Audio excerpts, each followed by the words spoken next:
స్వామి వ్రతానికి కావాల్సిన సామాగ్రిని ఇంటికి తీసుకొస్తాడు. తర్వాత బంధుమిత్రులతో యథావిధిగా ఆ యొక్క సత్యనారాయణ వ్రతాన్ని ఆచరిస్తాడు.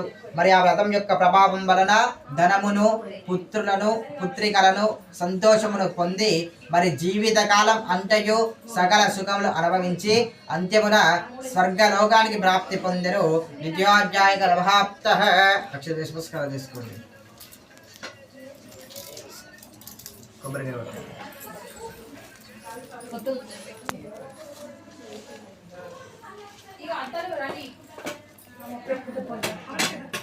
याः बलपुष्पा या पुष्पे बृहस्पतेः प्रसोदास्तारवञ्जन्वन्मः